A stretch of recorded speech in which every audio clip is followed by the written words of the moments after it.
Ryan swallowed audibly. Frazier, meet Ox, he said. He lowered his voice and muttered to his boss. I'm not sure this is such a good idea. Frazier just smiled. There's nothing to worry about, Ryan. Even if I give him 10 free punches, he won't win. Ox narrowed his eyes. You arrogant little prick, he growled. If you can last more than 3 punches against me, I'll let you leave here alive. How about I beat you instead, Frazier said coolly. And then you'll swear loyalty to me. Frazier's words stirred up the crowd's anger. Get him, Ox, someone called. Revenge for Mendez, someone else said. Everyone in the room watched them eagerly, waiting for Ox to make his move. You asked for it. Ox growled as he raised his fist and aimed his punch directly at Frazier's torso. Ryan couldn't watch and looked away. Ox's fist connected solidly with Frazier's chest. Everyone watching expected him to go flying backward. Instead, he tilted slightly, like a blade of grass in a light spring breeze. The men jeered. Come on, Ox, one called. Why'd you throw a fake punch? Quit playing around and hit him for real. Ox's mates were disappointed. Shut up, Ox yelled out as he wiped the sweat from his forehead. I used 70% of my strength on that one.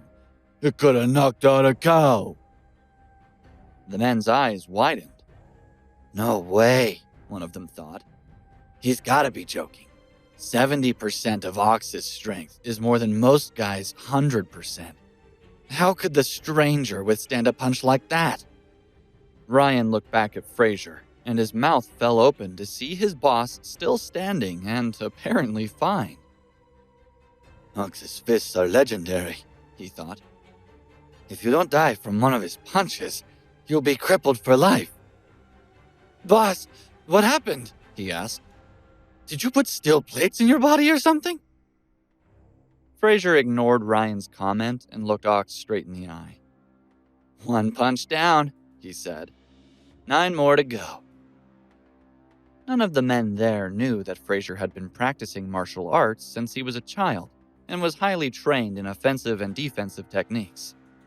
To me, Frazier thought, these gangsters seem about as experienced as I was the first time I stepped into the dojo. Ox gaped at Frazier. Hit him again, someone called. Don't just sit there, you fool! Do you want him to win?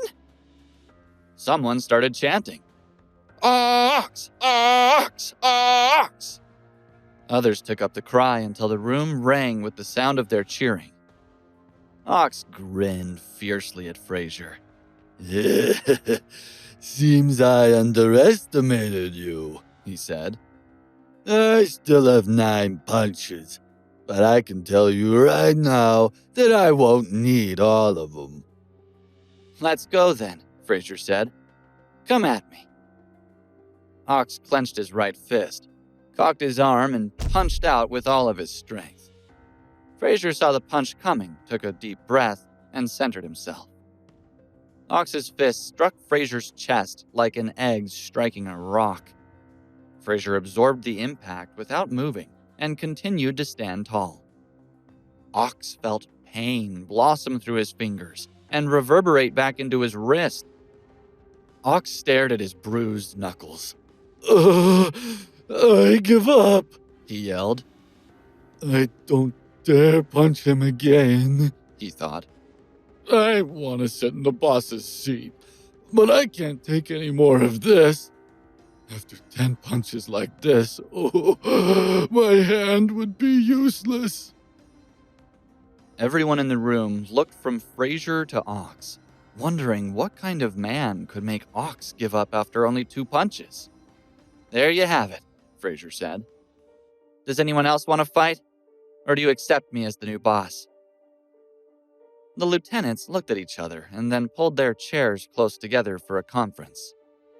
The consensus was that Frazier must have been the person who had killed Mendez. The debate was about what to do about him next. Frazier knew that the longer the lieutenants talked, the more likely they would see the logic in accepting him. Frazier patiently pulled up a stool, sat down, and waited. Half an hour later, the three-eyed gang reached a conclusion. "We agree that you're the best fighter here," the spokesman said. "But we have to look out for ourselves. What do we gain if you take over?" It's always a benefits game, Frazier thought. He had been expecting that question. It's the same thing I told Ryan earlier, he said. San Clemente's a nice city, but it's small. If you work hard, stay loyal to me, and aren't afraid of a little danger, I'll take you to the top of the world. Ryan looked at Frazier admiringly and thought. He's certainly charismatic, he thought. He could have this city eating out of his hand without even trying. After today, I don't have any doubts about him. I believe in him, Ryan said to the watching men. Either he'll conquer the world, or he'll die trying. Either way, I'm standing right there beside him. Me too, Ox said. Today, we found our new gang boss. One by one, the other lieutenants joined them and pledged loyalty to Frazier. As Frazier watched them, he wondered about the other forces in the city. He didn't know how they would react to the death of Gary Mendez and the reorganization of the Three Eyes, but he suspected they would start to get restless. Today, however, he had other things to worry about. Today, he said, we are no longer the Three Eyes. That name belonged to the old boss. He's gone, and it's only fitting that the name goes with him. From today onward, we are the Heaven Breakers. The men cheered. Frazier stayed at the club all afternoon, talking to the men and making arrangements. When he checked the clock and realized that Natalia would be home soon, he left Ryan in charge and took off. He knew she would be expecting supper to be prepared when she arrived.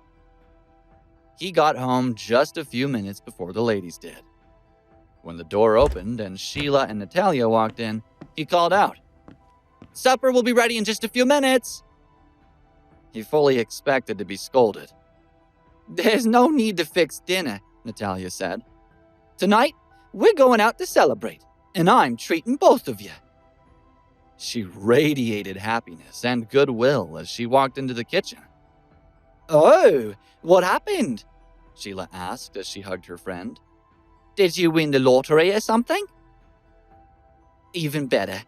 I'll tell you over the meal, Natalia said assuringly.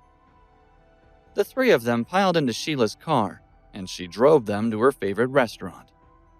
While they waited for their food, Sheila and Natalia chatted about their day and ignored Frazier. When the drinks arrived, Natalia finally announced her news. Today, she said, I was approached by the head of the Robster Corporation. They have a new subsidiary called Frandotech. He likes the work I've done so far, and he asked me to take over as CEO of Frandotech. Sheila squealed. You mean it? In other words, you're the big boss now. I am. Natalia's eyes sparkled. But what about your current job? Sheila asked. It's pretty stable, and I thought you liked it. I did. I do, but I'm still young, so I don't need stability right now. Being the head of a new corporation is more challenging. There's so much more potential. So I resigned from my job this afternoon to take the new position. Natalia spoke with pride. That's awesome, Frazier finally said. I'm so happy for you. This is what she wanted, he thought. But it still took courage for her to say yes. I admire that about her. Natalia, Sheila said, tell me who the head of Frandotech is. I want to get to know him. Maybe you can introduce us. Natalia looked at Frazier. You should know him, she told her husband. His name is Brett. Brett Andrews? Frazier replied. Sheila looked at him in shock. "How are you friends with the head of a big corporation?" she asked. Before Frazier could answer, a voice cut across the room. "Hey, look! It really is them."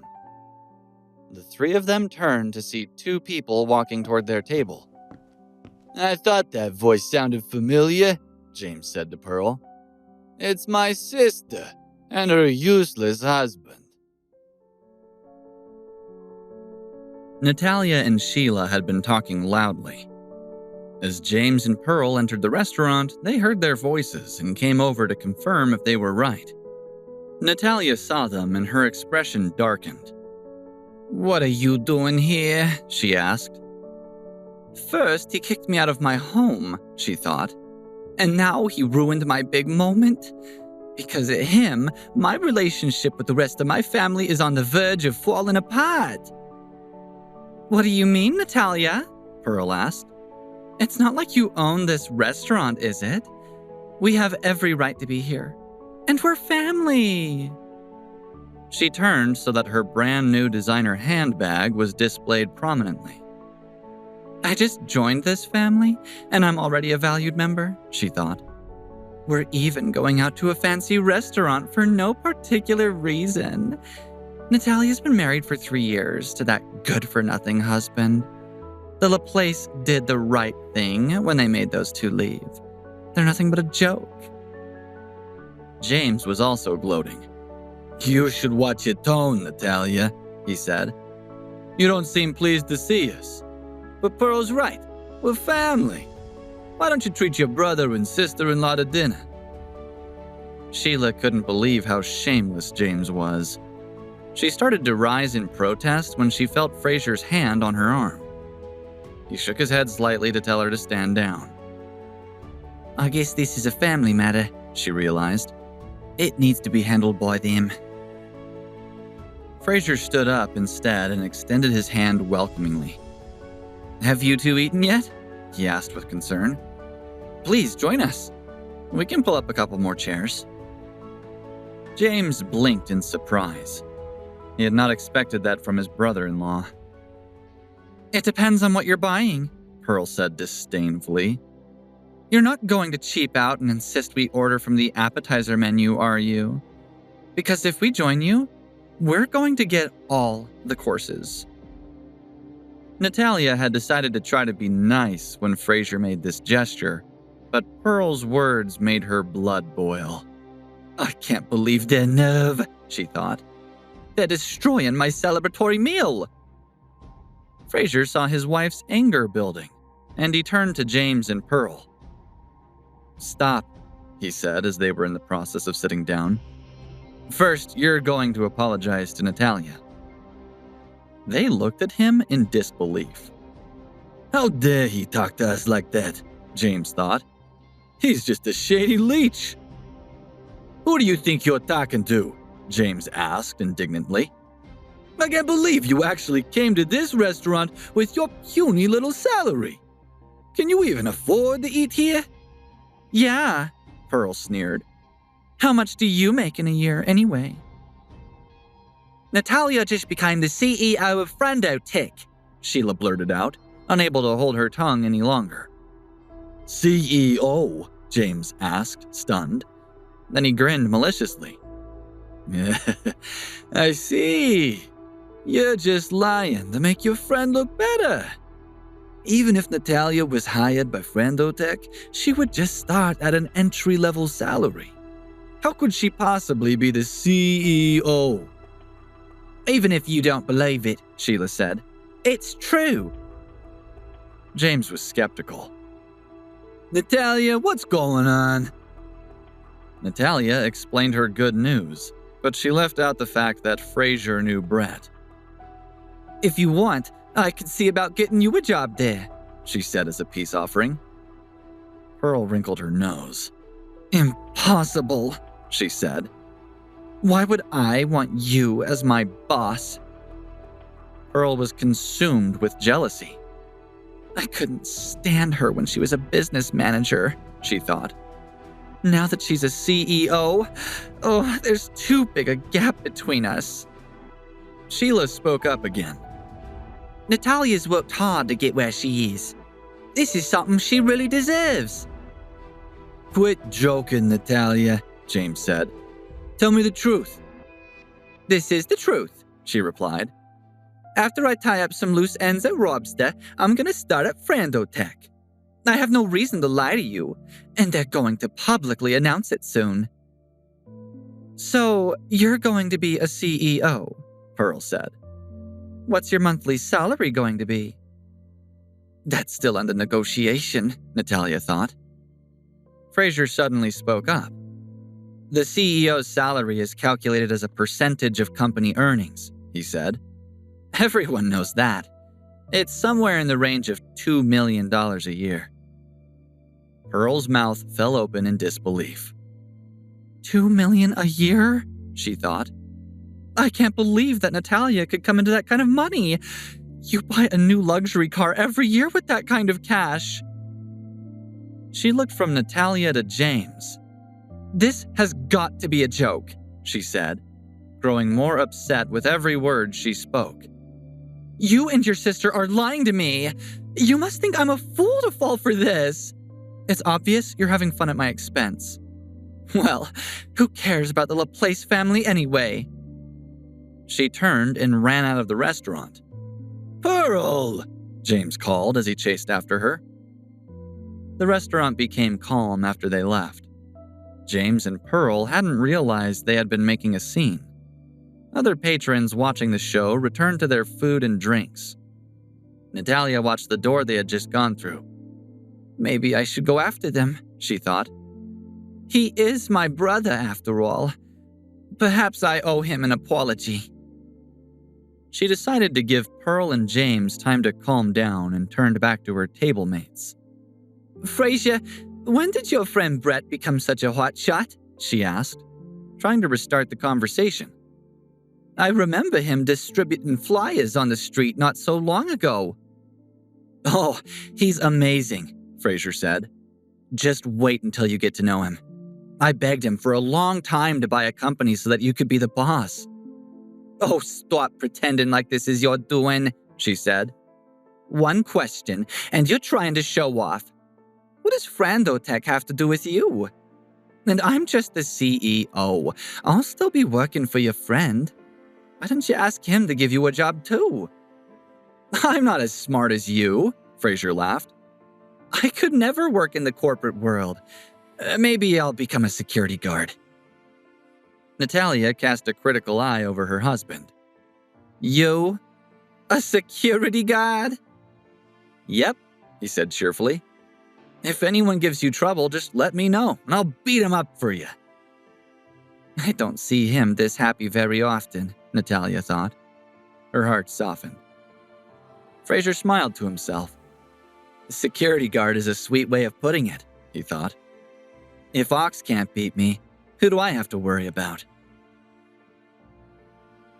Outside on the street, James caught up to Pearl. Listen to me, he pleaded. I know you don't like her, but my sister is the CEO of a corporation now. It might be a good opportunity. To do what? Pearl spat. Get a job and work for her? No thanks. I'd have to see her every day, and I'd have to watch her drive up in a fancy sports car and talk to that useless husband of hers. She cursed loudly, ignoring the angry stares of the people around the sidewalk. Of course not, he said. Think about it, I'm her brother. The money she earns should all go toward her family, shouldn't it? He grinned maliciously. She stopped walking and turned to him. What about that white car I was driving? He asked. It got smashed by somebody, and we don't know who the culprit was. I sense an opportunity. James had never gone to the police about what had happened. The car's title had still been in Natalia's name, and since he had been driving, he would have been liable. But things were different now. Pearl laughed. I happened to fall in love with a car just like that at the car show. Don't you think that's a coincidence? It sure is, James said. That's not a cheap car, but I'd do anything for Pearl, he thought. Just wait and see what happens. He'll be driving one before you know it. Hey guys, Frazier here. Listen to the full episode of Unraveling the Son-In-Law exclusively on Pocket FM app. Click the link in description to install the app now.